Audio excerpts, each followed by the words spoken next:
Hi, I'm Randy Robison. This is Life Today TV, an extension of the daily Life Today broadcast program. I'm here with Pastor Ricky Texada from Covenant Church in Colleyville, one of the campuses of Mike Hayes' well-known church.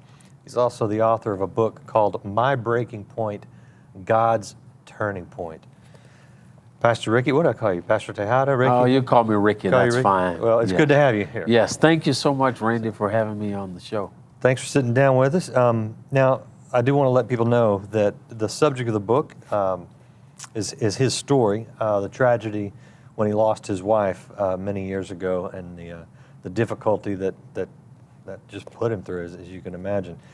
We're not going to talk about that here, so if you want to hear that, you can pick up the book, or you can go to lifetoday.org and watch that program, because what I want to talk about are some of the things that are going on now. Yes. Because you took over a small campus. How many people when you took over the church in Colleyville? When we took over the church in Colleyville, after the dust settled, there were about 97 people, and most of them came from our Carrollton campus. From the Carrollton campus. And for people that don't know, Colleyville is packed. I mean, I don't know what the population is, but it's a lot. I mean, you're right between Colleyville, Grapevine, Euless. Yes. I mean, these are all very populous suburbs. So 97 people for a church is not typically a sign of strength in this area. No, it really isn't. And Right? in fact, when we talk about the population, within a 10-mile radius of the church, there's 800,000 people. Okay, so there you go. Yeah. What are you running now? We're running almost 2,000 members. We get about 1,100 to 1,200 a weekend, and we don't see the same crowd every weekend. I guess that's typical of the Dallas-Fort Worth area. Probably. You know, there's a lot of people, some people would even ask, I mean, why do you need another church? There's a church on every corner, Yes, right? there is. But there's enough people. I mean, Yes. it's not like you guys are, because, you know, I go to a different church, but I mean, I know pastors within a 10-mile radius, there's pastors everywhere, but you know what? It's not people just switching churches. No, they aren't. And I know that's not your heart. And the truth of the matter is if all of our churches were filled, of that 800,000 in our area, the statistics say about 500,000 of them don't go to church anywhere. Yeah. What are you guys doing to reach We those do a people? lot of things in the community. I've always believed, Randy, that that Christianity has to be practical. I believe that Jesus, before he healed a person or before he cast out a devil, he would always say, "What can I do for you?" He went to the man who had the withered hand, and he says, "What can I do for you?" And the guy says, "Lord, if you're willing, you can make me whole." Well, once Christ met the need, it opened up all the opportunity for his ministry. And so we do that at Covenant. One of the things that we do is we partner with an organization called Grace Outreach.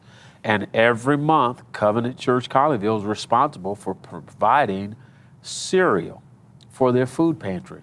And we've been doing that for about 2 years. There's some other things that we do. We have a real passion for seniors, for that population. And so we're in 3 senior assisted living centers where we go in, provide church services, provide ministry to those who many times don't have family. We become family for them. And then we're connected with an organization called Gatehouse. It's an organization that has built 96 homes for women and their children coming out of these unhealthy relationships. So lots of great things that are happening in the community. And then specifically to reach those people, those are the practical things that we're doing.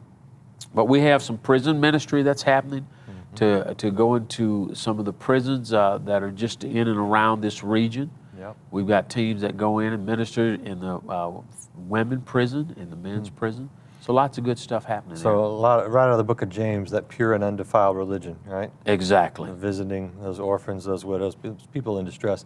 You ever notice how often Jesus centered his activities around food? Yes. In fact, I have a friend named Rabbi Daniel Lappin. I don't know if you know him. Yeah. He has opened up so much of the Old Testament scripture to me. And one of the things that Rabbi Lappin says is that food, we don't understand it, but in the Jewish culture, they do.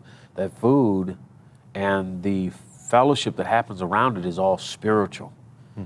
And we don't think of it that way, but that's why when we talk about people who've accomplished great things in the earth and in this nation, that a lot of those people who've been leaders and presidents and senators, it was all because they gathered around the dinner table on a regular basis, and that's where ideas and inspiration came for them to do things that would benefit our society. You're making me hungry. Yeah.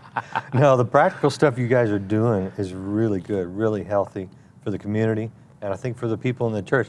Do you ever notice that sometimes the people you're ministering to, maybe, I mean, I know they're changed, but sometimes the ones that are more impacted are the ones that go out and do the ministry? There is a concept, and you're exactly right. I think it's something that God's put within our DNA. I was just last year talking to our congregation about a study that I read, and this study said that people who give of themselves, that they volunteer, whether it's in a religious setting or a secular setting, that those people tend to be healthier. So I believe that as we give of our time, of our talent, of our treasure, I believe that our body, that God's wired us in some kind of way, that it produces health. We feel better about ourselves, we feel happy, and the other thing is we're accomplishing something. Right. And when we begin to accomplish things and we're doing good for the society, then we can all feel better about that.